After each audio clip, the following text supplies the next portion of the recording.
아기 때 우리나라 선조들이 얼마나 사람들이 지혜로웠냐면 이것을 다 만족시키는 교육을 하라고 그랬습니다. 그런데 편의 교육서부터 다 시작이 되는 거예요. 제가 집단 상담을 하면서 미술 치료를 하는데 한 분이 여자 경찰관이에요. 이제 우리는 어려서 이 경험 이전의 세계를 한번 들어가 봅시다. 그게 뭐예요? 태내기예요. 뱃속에서의 여행을 한번 해봅시다. 그때 이미 우리는 생명체이기 때문에 그때 나는 어떤 존재였는지 한번 그림으로 그려봅시다. 여러분이 생각할 때 참 막연하다. 그림으로 어떻게 그걸 그려? 저도 놀랐습니다. 와, 이 경찰관이 어린 시절에 딱 그림을 보니까 태내기의 여행이라고 했는데 거절당하는 그런 그림이었어요. 그래서 제가 어릴 때 어머니가 원하지 않는 애기였구만 딱 그렇게 얘기하니까 여태까지 지가 경찰이라고 조금 목에를 힘주고 이렇게 했다가 깜짝 놀라갖고 교수님 그거 어떻게 하세요? 그래서 그냥 보이네요. 말하셨잖아요. 그림으로. 어떻게 됐어요? 딸 그 다음에 또 딸 태어나니까 그 할머니가 그러니까 친할머니가 걔를 갖다가 구석에다 딱 몰아놓은 거예요. 젖도 안 주고 살든지 죽든지. 근데 3일까지 안 죽으니까 다시 끌어안고 살았다는 얘기입니다. 자, 우리는요 지금 들으면 너무 이상한 말이지만 그 당시에는 우리의 사회가 그렇게도 됐었습니다. 왜냐하면 아들 선호 사상이 너무 강해갖고 여기 계시는 남자분들은 아들로 태어나시는 게 축복이십니다. 그렇죠?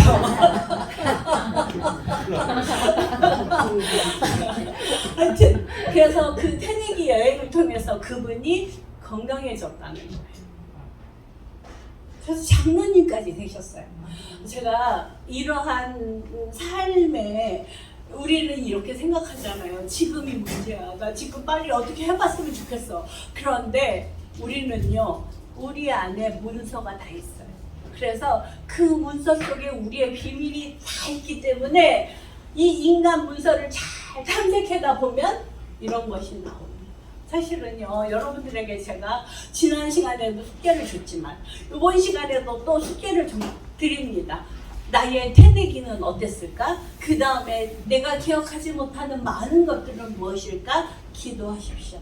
놀랍게도요, 하나님께서 그것을 보여주셔서 저는 정말 하나님 저를 치유사역자로 세우셨다면 내 안에 있는 그 역기능적인 부정적인 요소가 무엇인가를 알게 하여 주시옵소서. 그리고 기도했어요. 그랬더니 그 놀라운 비밀을 제가 알게 됐습니다. 그래서 내 어머니를 이제 사랑하게 됐겠죠. 그런데 중요한 건 이 경험을 통해서 제가 누구보다도 이 감정에 대한 그 해석의 전문가가 됐다는 거예요. 그건 무슨 얘기인 줄 아세요? 우리의 상황은 우리를 어떻게 한다? 더 빨리 가게 하고 더 높이 날게 한다는 거예요. 잊지 마십시오. 그것이 지금 내가 부정적으로 바라볼 때는 정말 이러는데 그것이 긍정적으로 바라볼 때 어떻게 돼요? 악을 선용하시는 하나님, 나는 더 높이 날고 있다. 중요한 거죠. 그죠? 그런데 여기서 제가 또 하나 힌트를 드리면 하나님께서는 어떻게 하셨다고 그랬어요? 네가 강야를 헤맬 때 내가 너를 안고 업고 바다와 강을 건너갔다. 이렇게 얘기하시거든요. 자, 독수리 날개 위에 우리를 태우신 거예요. 자, 우리는요 독수리 날개 위에서 탔을 때 어떨 것 같아요? 내 상황이 독수리 날개에 있다고 생각하면 너무 무섭고 두려울 거예요. 두려움. 그런데요, 거꾸로 생각해 보면 안심하라 내니 분명히 말씀하셨거든요. 그래서 두려워할 게 아니라 안심하고 눈을 커다랗게 뜨고 말해요. 아래를 탁 한번 내려다 보십시오. 그럼 뭐가 보여요?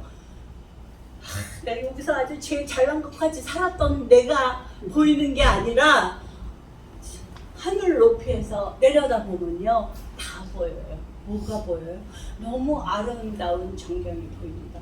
혹시 여러분들 중에 지금 아픔이나 슬픔이나 삭제 때문에 힘들다면 다시 한번 하나님께서 내니 두려워하지 말라. 그 말씀을 믿고 눈을 커다랗게 뜨고 아래를 내려다보십시오.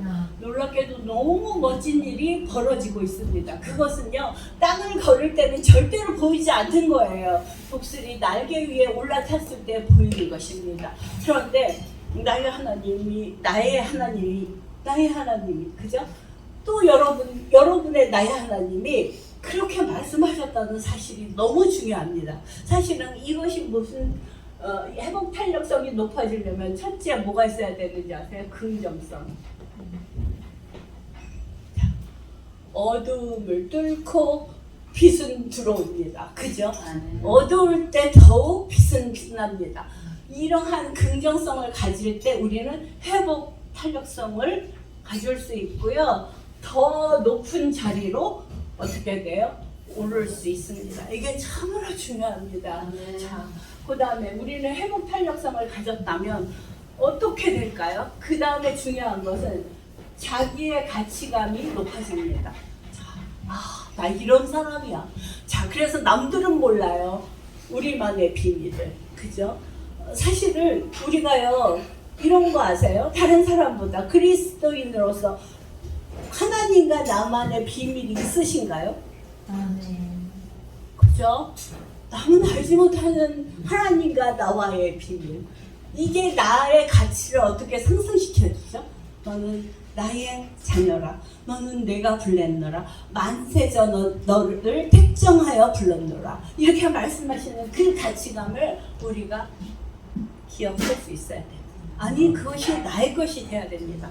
그럴 때 우리는 어떻게 될까요?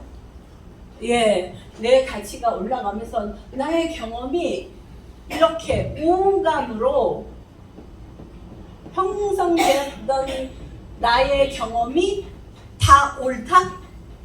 아니죠. 그리고 또 하나 중요한 게 있습니다. 우리의 가정은 어땠어요? 제가 보면 신학생들을 같이 상담을 하다 보면 아주 중요한 게 있어요. 나는 목사님의 자녀였어요. 나는 누구였어요. 이렇게 얘기를 하거든요. 그런데 놀랍게도 역기능이라는 거예요. 왠지 아세요?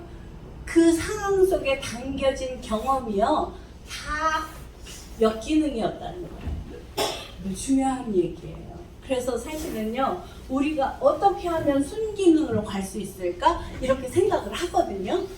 그럼 순기능으로 가려면 남들 앞에서 나의 모습을 어떻게 해야 돼요? 가려야 된다는 거예요. 자, 가면을 쓴 자, 철갑을 두른 자 능력 있습니까? 없습니까? 이거 아주 중요한 부분이에요. 내가 사역을 하는데 나는 뭘 둘렀어요? 철갑을 둘렀어요. 어떻게 해요? 왜 철갑을 두른 거예요? 들어오는 상처에 내가 이제 가면 쓰고 막아야 되니까 이렇게 생각을 했던 거예요. 그것은 어떻게 생각하면 바리새인들의 모습이 우리의 모습이 아닌가를 한번 생각해 보셔야 되는 부분이기도 합니다. 예, 그래서 사실 자 보세요. 우리는 이 왜 역기능 속에서 계속 돌고 있는지 한번 보실까요? 자, 역기능의 중요한 단서는 이거예요. 첫 번째, 신뢰가 없습니다. 너무나 놀랍게도 자기의 신뢰가 없습니다. 하나님에 대한 신뢰도 없어요. 그럼 뭐예요? 불신이에요. 그죠? 그런데 제가 아는 어떤 분이 나 너무 힘들어요. 그래서 기도하세요. 그랬더니 기도했는데 안 되면 어떡하죠? 그래서 아니 하나님께서 나에게 맡겨버려라 안 했는데 왜 거기다 두고 오지? 또 다시 걱정을 들고 오셨습니까? 제가 이렇게 물어보잖아요. 근데 거기에는 신뢰가 없기 때문입니다. 너무나 놀랍게도 우리는요, 하나님을 내가 신뢰해요 그러는데 입술로는 신뢰를 하는데요, 마음으로는 어때요? 신뢰하지 못하는 게 우리의 인생살이입니다. 그죠? 그 다음에 신뢰를 잃어버렸어요. 그러면 뭐 할 것 같아요? 중요한 게 아까도 계속 얘기하지만 가치감을 잊어버린 거예요. 당신은 어떤 존재예요? 나는 왕자예요. 나는 공주예요. 그러는데 어떻게 됐어요? 속으로는 입술로는 그렇게 고백하지만 나는 왕자도 아니고 공주도 아니고 시녀도 아니고 물소리도 아니고 뭐 어쩌고저쩌고 혼자서 떠들다가 이제 그러면서 또 제가 왜 이 얘기하냐면 사모님들이 이 교회에 같이 섬기시면서 이 교인들이 되게 이렇게 아픈 교인들이 많잖아요. 그러다 보니까 같이 손 붙잡고 하다 보니까 자기 가치감도 떨어져서 나중에는 나는 그냥 시녀도 아니고 뭔지 모르겠어요. 뭐 이렇게 정체불명이 되잖아요. 너무 이게 사실은 가슴 아픈 거예요. 그래서 저는 제가 우리 대학원생들이 사실은 목사님들도 계시고 뭐 박사 받으러 왔으니까요. 그래서 이런 부분에 대해서 정말 스스로도 심각하게 생각하셨어요. 왜? 여기 이것 때문에 무가치감 때문에 자기가 얼마나 사역에서 힘이 들고 그것이 어떻게 돼요? 걸림돌이 된다는 걸 알기 때문에. 무가치감. 세 번째는 뭔지 아세요? 역기능은요. 기준의 틀이 없어요. 이럴 땐 이렇고 저럴 땐 저래요. 자, 여기서 아주 중요한 거. 그리스도인들이 특권이 여기서 나옵니다. 기준 틀은 누구십니까? 예, 예수님이죠. 주는 그리스도시요. 우리가 그러한 고백을 할 때 기준 틀이 누구라고요?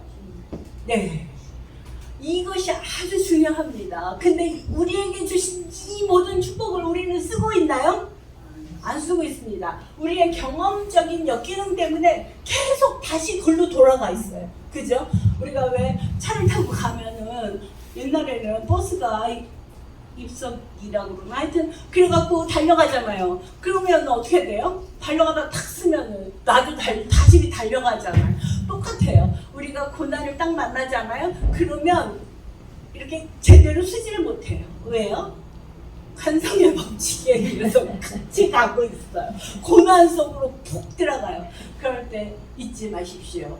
아, 나 역기능 맞지. 빨리 순기능으로 와야지. 그러려면 어떻게 해야 된다고요? 이것을 꼭 가지십시오. 이것이 중요합니다. 그래서 신뢰에서 나오는 긍정성을 가지고 계십시오. 그리고 가치감이 뭐라고요? 이것이 자기 효능감이에요. 자기 효능감을 가진 그 가치감을 가지십시오. 그 다음에 어떻게 해요? 기준 틀. 우리는요 항상 기준 틀이 있어야 무엇을 할 수 있는지 아세요? 탁월한 기독교인이라고 할 수 있어요. 탁월한 기독교인은 어때요? 좌로나 우로나 치우치지 않습니다. 그것이 뭐예요? 균형입니다. 자, 우리는요 믿음과 행함의 두 날개가 딱 균형을 잡힐 때 참된 그리스도인이라고 할 수 있습니다. 이것이 될 때 우리는 인격적으로 누구를 인도할 수 있습니다. 이거 참 중요한 거예요. 그러니까는 하나님께서 우리에게 말씀하셨습니다. 다니엘서 12장 3절 말씀, 많은 사람을 옳은 대로 인도하는 자는 하늘의 별과 같이 빛나죠. 저는요 제가 말씀드렸잖아요. 나는 이 땅의 스타가 아니라 하늘의 스타로 나를 부르셨구나. 뭘로? 여기 처음 계신 분은 무슨 잘난 척? 아닙니다. 하나님께서 고난을 통하여 저를 하늘의 스타로 만들어 주셨습니다. 얼마나 감사합니까? 지금 팬덤이 이 전염병 때문에 이제서부터 이게 나타나는 거예요. 더 힘들어진다고 얘기하잖아요. 그죠? 그런데 우리가 그 팬덤이 중요한 게 있죠. 환경의 팬덤보다 뭐가 중요해요? 영적인 팬덤이게 우리가 걸려있지 않나 지금 한번 살펴보시기 바랍니다. 그래서 우리가 정말 무기력하고 무가치하고 불안감 속에 살고 있다면 다시 한번 돌이켜 보셔야 됩니다. 제가 매 시간 이 얘기를 많이 해요. 왜냐하면 너무 중요한 거니까요. 그래서 우리가 잠깐 쉬고 할까요? 1분? 네.